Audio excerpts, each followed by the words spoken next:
I want to make the game that I've been waiting 25 years to play.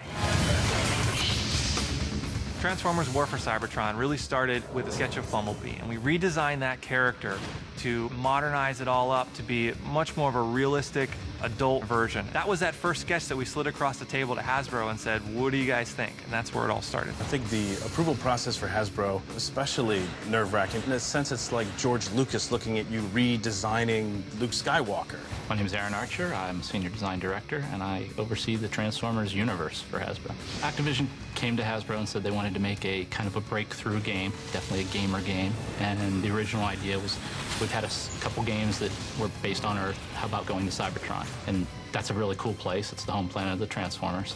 And the early days of that civil war between the Autobots and Decepticons was a story that really hadn't been fleshed out in any format. Hasbro has been fantastic to work with. What they've allowed us to do is take a licensed property and treat it like a brand new IP. To see it grow beyond what our imaginations at Hasbro could be, to be additive to that universe is fantastic. They've taken such a keen interest in what we've put together that my confidence that fans are going to love what story we're telling is extremely high, because it's got that Hasbro stamp on it as this is it.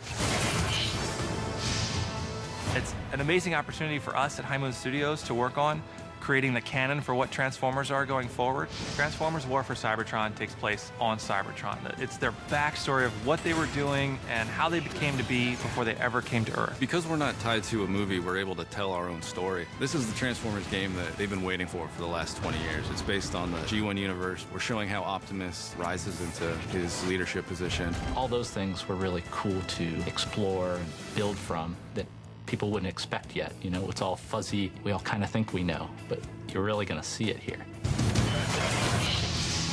I was thrilled. I think we were all thrilled to design the Cybertron. As much as a paradigm of science fiction as Star Wars or Star Trek, it influenced all of our childhoods and probably, you know, our career paths as artists. I'd say the influences for developing the art is really the original Generation 1 animated series and the film. On top of that, there's elements of Tron and Blade Runner and Aliens and the grittier, more textural science fiction films that I think influenced all of us.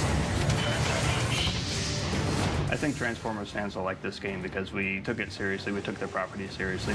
We have almost a reverence for the original.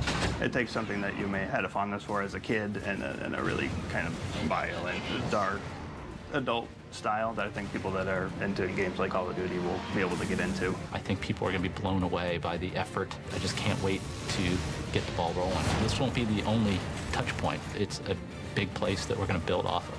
It's been a fantastic experience to revisit all those childhood memories, gather the resource from the huge lore that is Transformers, and then shape that into basically a brand new vision of what Transformers are in a way that people haven't seen before.